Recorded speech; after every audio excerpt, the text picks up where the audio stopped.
من لەسەرم بابەتە قسە دەکەم لەگەڵ میوانەکەم بەڕێز عومەر هەمزە کاندیدی پارتی لە بازنەی هەولێر. بەڕێز عومەر زۆر بەخێربەی سپاس دەکەم کە لەگەڵمانی. دوێنێ لە گوتارەکەیدا لە شقلاوە لە کاتی بانگەشەی بۆ لیستی 275 مەسرور بارزانی جێگیری سەرۆکی پارتی ئاماژەی بۆ دەکرد کە حکومڕانی لای ئێمە ئاوادانکردنەوە و خزمەتکردن و پرۆژەیە. پارتی چۆن توانیوتی بەم شێوازە خزمەتی هاوڵاتیانی کوردستان بکات؟ زۆر سپاس بۆ بەڕێستان کە بە حەقەت بەرنمەیەکی باشە لە کاتێکی پێویستدایە. بێگومان پارتی دموکراتی کوردستان هەر لە سەرەتای دامەزراندنیەوە بۆ خۆشگوزەرانی خەڵکی کوردستان بەگشتی و هەروەها ناوچەکەش بە تایبەتی ژیاوە بۆ لەو پێناوەشدا کاری کردووە. ئەوەی کە جێگای خۆشحاڵیە بۆ هەموو لایەکمان لە ماوەی ڕابردوودا هەموو ئەو بەڵێنانەی کە پارتی دموکراتی کوردستان بە جەماوەرەکەی خەڵکی کوردستانی دابوو یەک لە دوای یەک بەڵێنەکانی جێبەجێ دەکات. بەڵێنەکانیشی ئەوانە بوون کە پێشتر خۆ ئامادەکردن بۆ هەڵبژاردن کۆمەڵێک بەڵێن دراکە لە داهاتوودا ئەو بەڵێنانە جێبەجێ دەکات. بێگومان ئەو بەڵێنانە هەمووی بۆ خزمەتی خەڵکی کوردستانە بەگشتی و هەرواز عراقیش بە تایبەتی. بۆیە گەر ئێمە تەماشا بکەین لە ماوەی ڕابردوودا بە تایبەتی لە کابینەی نوێمی حکوومەتی هەرێمی کوردستاندا هەموو ئەو بەڵێنانەی کە بە خەڵکی کوردستان درابوو تەماشا دەکەین ڕۆژ لە دوای ڕۆژ بەڵێنەکان دێنە بواری جێبەجێکردن. کەواتە ئەو بەڵێنانی کە پارتی دموکراتی کوردستان لە بانگەشەکانیدا بۆ هەڵبژاردندا دەیدات لە داهاتوودا بەکردار جێبەجێ دەکات. ئەگەر ئێمە تەماشا بکەین لە ماوەی ڕابردوودا کۆمەڵێک پرۆژەی خزمەتگوزاری لە سەرجەم بوارەکاندا هەموو کاکاندا بۆ خەڵکی بەشەرەفی کوردستان جێبەجێکاوە. ئەوە نییە کە منەت بەسەر خەڵکی کوردستاندا بکەین بەڵکو ئەوە وەفایەکە کە پارتی دموکراتی کوردستان بە جەماوەری هەم خۆی دەدا من بە کوردستانیشێدا چونکە پرۆژە خزمەتگوزاریەکان بۆ پارتیەکان نییە بەتەناو بەڵکو بۆ گشتی خەڵکی کوردستان. باشە بەڕێز عومەرێ وەکو کاندیدی پارتیە گەر بچنە ئەنجومەنی نوێنەرانی عێراقەوە وەکو بەڵێنتاندا و پارتی سوورە لەسەری بەرگری لە مافە دەستوریەکانی خەڵکی کوردستان دەکەن. زۆر جار لە ڕێگەی یاسا و دەستورەوە ڕێگری لە خزمەتکردنی کوردستان لەلایەن بڵێن دەسەڵاتی هەرێمی کوردستانەوە دەکرێت. ئەمە چەندە پەیوەندی بەیەکەوە هەیە لەوێ چۆن نەتوانن بەرگری لەوە بکەن کە کوردستان بتوانێت گەشە بکات بەرەو پێشەوە بچێت و کەس نەتوانێت ڕێگری لێ بکات. بەڵێ ئەگەر تەماشا بکەین لە سەرەتای دروستبوونی دەوڵەتی عێراقەوە کە عێراق دروست بووە لە سەرەتای بیستەکانەوە تاوەکو ئەمڕۆ شەراکەت لە ناو دەستوردا و هەروە لە بەرنامەکاندا وجودی هەیە. بەڵام لە ئەمری واقعدا تەماشا دەکەین لە بەرنامەکانیاندا کە ئەو دەسەڵاتانە دێنە سەر حکم جێبەجێ ناکەن. بۆیە زۆر گرنگە ئێمە لە داهاتوودا هەوڵ بدەین هەموو ئەو مافە دەستوریانەی کە بە خەڵکی کوردستان بۆ عێراقیش کە دابین کراوە لە دەستوردا ئێمە هەوڵ بدەین ئەوانە جێبەجێ بکەین. بێگومان لە ڕابردوودا کۆمەڵێک هۆکار هەبوون کۆمەڵێک بربەست هەبووە کە نێهێڵدرێ هەرێمی کوردستان گەشەیەکی تایبەتی بکات. لە دوای دروستبوونی دەوڵەتی تازای عێراق لە 2003ەوە کە سەرەتا دەستپێکردن بنەماکانی هاوبەشی و هازەنگی و سازان بوو کە بۆ بەرنمەیە کە حکوومەتی عێراقی تازای تێدا دروست بکرێ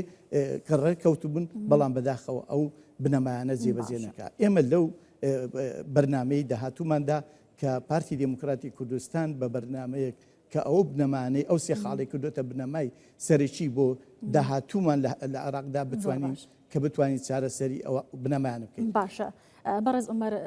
جێگیری سەرۆکی پارتی بەڕێز مەسرور بارزانی هەردوێنێ ئاماژەی بەوە کرد کە ئەوەی کە لە کوردستان کراوە سەرڕای قەیرانەکان توانیوە پارتی بیکات بۆ خزمەتکردنی خەڵکی کوردستان و ئەگەر لایەنێکی دیکەش شانازی بە پرۆژەیەکەوە بکات پرۆژەکان لە ژێر سێبەر و ئاڵای پارتی بووە حکومڕانی تەنها بە پارتی دەکرێت. پارتی چۆن توانیوەتی بربەستەکان تێک بشکێنێت بۆی لە ڕێگەی پرۆژە و خزمەتگوزاریەوە ئەم خزمەتە شایستەی خەڵکی کوردستان بکات کە ئەم ئاوادانی ئێستا لە کوردستان ببینی. دوێنێشو لە ڕۆژانی ڕابردووشدا جەنابی سەرۆکی حکوومەتی هەرێمی کوردستان ڕێزدار کاک مەسرور بارزانی فەرمووی ئێمە دەمانەوێت قسەکانمان کردار بن لە داهاتووماندا و هەروە نامانەوێ ئەو قسانەی کە دەیکەین منەتیش بێ بەسەر خەڵکی کوردستاندا لە لایەکی کەدا هەر نامانەوێ ئێمە بێ شێوازێک وەڵامی ئەو نەیارانە بدەینەوە کە دژایەتی هەرێمی کوردستان دەکەن چووکە دژایەتیکردنیی یەکجار زۆرەیە. بەڵام لەگەڵ ئەوەشدا حکوومەتی هەرێمی کوردستان ئەو بەرنامانە جێبەجێ دەکات کە لە داهاتوودا بۆی پەیڕەوکراوە. ئەگەر تۆ تەماشا بکەیت ئەو بەرنامەی خۆشگوزەرانیان بە تایبەتی لە ڕێگاوبان لە بەنداوەکان لە پشتێنەی سەوزایی لە ئاو کارەبا یعنی لە مەسایلی کوشتتوکاڵی خۆراکی هەموو ئەوانە تەماشا دەکەین لە هەرێمی کوردستان هەوڵ دەدرێ ئابوووریەکی بەهێز بۆ کوردستان دابین بکرێ چونکە هەرێمێکی بەهێز پێویستی بەوەیە بەرنمەکانی بۆ خەڵکەکەی فەرهەم بکرێ بۆیە ئێستا یەک لە دوایەک ئەو پرۆژە خزمەت گوزاریانە جێبەجێ دەکرێت بۆ ئەوەی کە لە داهاتوودا بتوانین خزمەتی زیاتر بکەین هەروەکو بەڕێزیان لە ماوەی پێشوشدا کە بەڵێنیاندا گوتیان ئێمە قۆناغەکانی ئاوادانکردنەوە لە سنووری ژێردەسەڵاتی پارتی دموکراتی کوردستاندا خۆشببختانە بەشێکی زۆری جێبەجێ بووە هەوڵ دەدەین لە داهاتوو بچین بۆ ئەو شوێنانەی تریش کە تاوەکو ئێستا ڕێگامان پێنەدراوە چونکە ئێستا کۆمەڵێک بەربەست هەیە لە بەردەم ئاوادانکردنەوەی کوردستان بەگشتی چونکە جەنابیشی دوێنێ فەرمووی گوتی ئێمە کوردستان هەمووی بە مڵکی خۆمان دەزانین هەمووی بە مڵکی سەرجەم خەڵکی کوردستان دەزانین بۆیە ئەرکی سەرشانیشمانە خزمەتی هەموو شوێنەکان بکەین بەڵام پێویستی بەوە دەکا ئەو شوێنانەش هەوڵ بدەن پارتێک هەڵبژێرن بۆەوەی کە لە داهاتوو بتوانن خزمەتی زیاتر خۆشگوزارانی زیاتر ئاوادانی زیاتر لەو سنوورەدا هەبێت بە تایبەتی ئەو سنوورانەی کە ئێستا لەژێر دەسەڵاتی پارتی دموکراتی کوردستاندا نیە بۆیە ئەگەر تەماشا بکەن هەوڵ بدرێ ئەو پرۆژە خزمەت گوزاریانەی کە لەو ناوچانەدا هەیە هەوڵ بدرێت لە شوێنەکانی ئەوانیشدا هەبێت پێویستی بەوە دەکا کە دەنگ بە پارتی دموکراتی کوردستان بدرێت بۆی بتوانین زیاتر خزمەتی هەموو لایەک زۆر باشە بۆچی دەنگ بە پارتی دموکراتی کوردستان بدەن لەبەرەوەی پارتیش لە ماوەی ڕابردوو داماژەی بۆ کردە بۆ ئەوی کە کوردستان بەهێز بێت دەبێت پارتی بەهێز بێت وەکو کاندیدێکی پارتی چۆن ئەمە بۆ دەنگدەرانی خۆتان ڕوون دەکەنەوە دەنگدان بە لیستی پارتی دموکراتی کوردستان دەنگدانە بە خەبات و تێکۆشانی زیاتر لە 75 ساڵ قوربانیدانی پارتی دموکراتی کوردستان لە ڕیزەکانی کوردایەتیدا هەر لە سەرەتای دروستبوونی پارتی دموکراتی کوردستان ژیاوە بۆ خەباتی کردووە لە پێناو کوردستانێکی ئازاد و بەهێزدا بۆ کوردستانێکی ئازاد و بەهێز پێویست بۆ دەکاتکەوە خەڵکی بە شەرەفی کوردستان بەگشتی چۆن لەو سنووراندا کە لە پێناو خۆشگوزرانی زیاتر دەنگ بە پارتی دموکراتی کوردستان دەدێت لە شوێنەکانی تریش بەگشتی دەنگ بە پارتی کوردستان بدرێت لیستی پارتی دموکراتی کوردستان وەروە کاندیدەکانی بدرێت بۆی کە لە داهاتوو بتوان خزمەتی زیاتر بکەن چونکە کاندیدانی پارتی دموکراتی کوردستانە سەلماندویانە لە قۆناغانیەکانی پێشوودا لە ئەنجومەنی نوێرەناری عێراقدا سەلماندویانە کەوا بەرگریەکی تاو لە مافە دەستوریەکان و شەرعیەکانی هەرێمی کوردستان دەکەن بۆ ئەوەی کە بتوانین لە داهاتوو زیاتر بەهێز بین و بتوانین زیاتر لە بەغدا دەستکەوتی زیاتر بۆ گەلەکەمان بەدەستبێنین پێویست بەوەیە کە خەڵکی بە شەرەفی کوردستانیش دەنگ بە لیستی پارتی دموکراتی کوردستان بدەن باشە جەنابەت چه بەرنامەیەکت بۆ ئەم بابەتە هەیە و ئەتانەوێت لە ڕێگەی گەیشتنتان بە ئەنجومەنی نوێنەرانی عێراقەوە چی بکەن وەکو پارتی دموکراتی کوردستان چ وەکو کاندید بۆ هەڵبژاردنی ئەم جارە وەکو پارتی دموکراتی کوردستان بنەماکانی ئەو سێ خاڵەیە کە دیاری کراوە وەکو خۆشم کە من شارەزاییم ماسترم لە جغرافیای سیاسی هەیە جغرافیای سیاسیش یعنی خاک و نەتەوە کە ئێمە یەکێک لە گرفتەکانمان ئەوەیە خاکمان لێ زەوت کراوە خاکمان لێ داگیر کراوە هەروەکو دوێنێ جەنابی سەرۆکی حکومەت فەرمووی کە ئێمە بەشێکی زۆری ناوچانەی کە لەژێر ئێستا دەسەڵاتی هەرێمی کوردستاندانین ئێمە پێم وانەیە وایە داگیر کاون بۆیە ئەمە لە سەرەتای دروستبوونی دەوڵەتی عێراق لە 2003ەوە بەرنمەیە کە بووە کە مادەی 58 بووە دواتر بوو بە مادەی 140 ئەو مادەیە جێبەجێ بکرێت من لەو بارەدا کتێبێکم هەیە کتێبەکەم تایبەتە بە مادەی 140 قۆناغەکانی جێبەجێکردنی مادەی 140 لە 2007ەوە من کە مەکتەبی دراساتی پێگاندنی پارتی چاپی کردووە و بڵاو بۆتەوە من هەوڵ دەدەم ئەو بەرنمەیە بێتە لەگەڵ هەموو ئەو بەڕێزانەی تری کە هەیە لە لیستەکەماندا و هەروە کتلەی کوردی چووکە بیرکردنەوەمان دەبێت لە بەغدا بیرکردنەوەیکی کوردانە بێ بۆی بتوانین ئێمە لە داهاتوو خزمەتی زیاتر بکەین و ئەو ناوچانە بگەڕێنەوە بۆ هەرێمی کوردستان بێگومانیش گەڕانەوەی ئەو ناوچانە بۆ هەرێمی کوردستانیش پێویستی بە یاسا هەیە بۆیە و هەروە پێویستی بۆیە هێزیی پێشمەرگەی تۆکمە بتوانێت هەرێمی کوردستان بەگشتی بپارێزێت لەو بارەشدا ئەمە هەوڵ دەدەین کە لەگەڵ یاساناسان و هەروە ئەو شارەزانی بواری سەربازی هەوڵ بدەین یاسایەکی تایبەت بە هێزی پێشمەرگەی کوردستان دەربچێت بۆی بتوانێت هەرێمی کوردستان زیاتر پارێزراو بێت و هەروە سنوورەکەشی پارێزراو. زۆر باش لەم پرۆژانەی کە لە هەرێمی کوردستان کراونەتەوە بە تایبەتی لە ماوەی کابینی نوێمی حکوومەت هەرێمی کوردستان کە نزیکی 5 ساڵ دەبێتی تر کوردستان گۆڕانکارێکی گەوری بخۆیەوە بینی وە شۆڕشی ئاودانی و چاکسازی. ئەگەر حکوومەتی عێراق دژایەتی ئەم هەنگاوانەی حکوومەتی هەرێمی کردبێت بەرحاڵ ئەو خۆی یەکلایی کردوتەوە لە چاراستێک تێ بەڵام هەندێک لایەن لە ناوخۆ دژایەتی ئەم پرۆژانە دەکەن وەکو ئەوە بێت کە تەنیا پارتی بۆ ڕێگەبان و شەقامانەدا بڕوات بۆچی پێیان ناخۆشە کە خزمەتی خەڵکی کوردستان بڵێت. بێگومان دژایەتێکی زۆر لە نێوان حکوومەتی عێراقەوە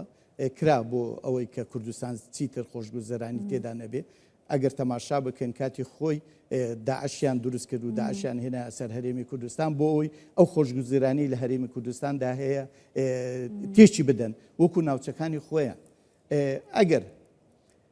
ئەوە لەگەڵ هەموو ئەو هەنگاوانەی کە بەرامبەر بە هەرێمی کوردستان نواندیان ئەگەر ئێمە تەماشا بکەین کۆمەڵی گرفتی دارایی و بودجە بۆ هەرێمی کوردستان دروستیان کرد بەڵام لە ماوەی ڕابردوودا تەماشا دەکەین پرۆژە خزمەتگوزاریەکان لە بەردەوامی دابوون بەڵکو زیاتریش بەرەو پێشەوە چوون. بە نمونەش هەموو ئەو پرۆژە خزمەتگوزارانی کە لەو فترەی ڕۆژ لە دوای ڕۆژ کە بەڕێزانی بەرپرسانی حکوومەتی هەرێمی کوردستان فریان ناکەون پرۆژە خزمەتگوزاریەکان بکەنەوە هەر ڕۆژە لە شوێنێک و ناوچەکانی بەگشتی گرتوێتەوە. ئەوە مای خۆشحاڵیە بۆ گشتی بەداخەوە کە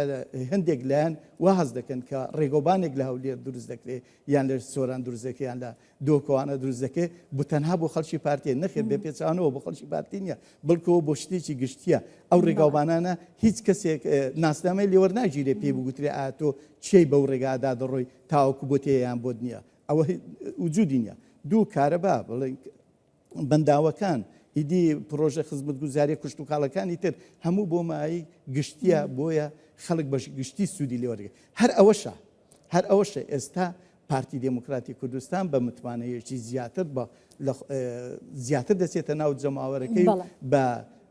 بە شانازیەوە دەچێت داوای دەنگ لە خەڵک دەکات چووکە بەرنامەکەی پێشووی کە وعدی بە خەڵکی کوردستان دابوو وعدەکانی جێبەجێ کرد و بەڵێنەکانی جێبەجێ کرد و بۆیە تەماشا دەکەی لە داهاتوش. بەداخەوە پێویستە ئێمە هەمومان بەو کارە پرۆژ و خزمەتگوزاریانە خۆشحاڵ بین هەرچەندە بەشێکی کەمە کە خۆشحاڵ نییە بەوە بەڵام ئەوش لە ژێرەوە هەر خۆشحاڵە بەڵام بۆ پروپاگەندەی بانگەشانەکانی خۆیان لە هەڵبژاردنەکاندا ئەدی بڵێن چی خۆ ئەگەر پرۆژێکی خزمەتگوزاریان پێ نەکرێتەوە خۆ دەبێت لەلایەکی کە شێوازێکی تر هەوڵ بدەن ناشرین کەن بەڵام کە پێم وایە خەڵکی کوردستان ئەوە زۆر باش تێگەشت لە کاتی بانگەشەی هەڵبژاردن دوێنێ کە بە بەرەفراوانی بەڕەوە چوو لە کۆی و سلێمانی و شەقڵاوە جێگیری سەرۆکی پارتینی چیروان بارزانی ئاماژەی بەوە کرد کە پارتی بڕوانامەی خزمەتکردن و ئاوەدانکردنەوەی لە خەڵکەکەی وەرگرتووە و ئەمە ئەبێتە ئەوەی کە پارتی داوا لە دەنگدەرانی بکات متمانەی پێ بکەنەوە. پارتی تا چەندە متمانی بە دەنگی دەنگدەرانی هەیە لە هەڵبژاردنی ئەم جارەدا کە بتوانێت ئەو چاڵەنجەیەک ملیۆنیە و ئەو پرۆژە بەڕێوە ببات و ئەو پرۆژانە جارێکی دیکە بکەونە خزمەتی هاوڵاتیانەوە لە داهاتوودا. گوڵباخان من کاتێک کە کاندید کرم بەڕێز و خۆشەویستێک کە لە لایەنێکی تری کوردستانی بوو کە ڕێزیشی تایبەتیم بۆیان هەیە ماوەیەکی زۆرە ئێمە لەگەڵیان ئاشناین و تێکەڵاویمان هەیە داوان لێکردم بۆ نایی سەردانێکمان ناکەین ئێمەش دەنگەری تۆین منیش پێم سیر بوو یعنی چووکات هەڵوێستەکەیم لا زۆر سیر بوو کاتێک کە چوون بۆ لای گوتم چه هەڵوێستێک وای لێ ئێوە کرد ئێوە بۆ شێوازە داوا لە من بکەن و بێن دەنگ بە من بدەن ئەو پرۆژە خزمەتگوزاریانەیە کە ئەوڕۆ ئێمە لە چاوی خۆمان دەیبینین لە خەلیفانە و لە دیانە و لەو مەتیقانە چووکە ئەو بەڕێزەی کە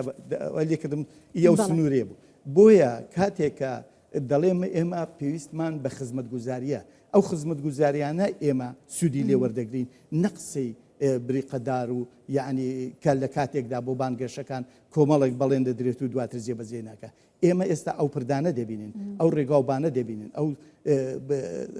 بەنداوانە دەبینین ئەو پرۆژە خزمەتگوزاریان دەبینین کە ڕۆژانە دەیبینین لە تەلەڤیزیۆنەکان و یان خۆمان بە ڕێگاکاندا دەڕۆین و تەماشای دەکەین نەکرد ئێمە گەلی کورد بۆیە تەماشا دەکەی ئەوانە بۆتە هۆی ئەوەی کەوا پارتی دموکراتی کوردستان بە متمانەیەکی زۆرەوە لە ناو جەماوەرەکەیدا و هەروەکو بە ڕێزدار جەنابی کاک نێچیروان بارزانی سەرۆکی هەرێمی کوردستان فەرمووی بەرەو ملیۆن ئێمە تەمەنا دەکەین لە ملیۆنەکە بەرەو زیاتر بێت چونکە بۆ میلەت خۆشگوزەرانی دەوێت میلەت ئاوادانکردنەوەی دەوێت میلەت دەیەوێت لە ژیانێکی ئارام دابژێت میلەت ئەوەی ناوێت ئێمە گەلی کورد بە درێژایی مێژوو لە ناو شەڕ و ناخۆشی و ماڵ وێرانکردندا بووین بۆیە ئێستا میلەت هەست بەوە دەکا ئاسوودەیە بۆیە پێویستیان بەوەیە کە حیزبێک هەڵبژێرن حیزبەکە ئەو حیزبە بێت کە خزمەت گوزاری زیاتر دەکات دووش بە دڵنیان لەوەی ئەگەر ئێستا لیستی پارتی دموکراتی کوردستان هەر بەرنمەیەکی دابڕێژێ بۆ داهاتوو لە داهاتوودا جێبەجێ دەبێت بۆیە بە دڵنیاییەوە خەڵک دەچێت بۆ دەنگ بۆ حیزبە دەدا کە خۆشگوزەرانی باشە کەواتە پێت وایە دروشمی لایەنەکانی تر تەنها بۆ بانگەشی هەڵبژاردنە نەیانتوانی و لاسی پێویستە خزمەت بکەن وەکۆ پرۆژانی کە جێبەجێ کراوە ئەگەر لەگەڵ پارتیدا هاوبەش نەبوو بێتن نایانتوانی و بە تەنیا پرۆژێک بۆ خەڵکی گوندێک جێبەجێ بکەن بێگومان ئەگەر ئەو لایەنانە کە دایانەوێ خزمەت گوزاری زیاتر بۆ خەڵکی هەرێمی کوردستان پێشکەش بکەن پێویستە بێن لەگەڵ پارتی دموکراتی کوردستان هاوبەشێکی ڕاستەقینە بن بۆی بتوانن خزمەتی زیاتر بکەن چونکە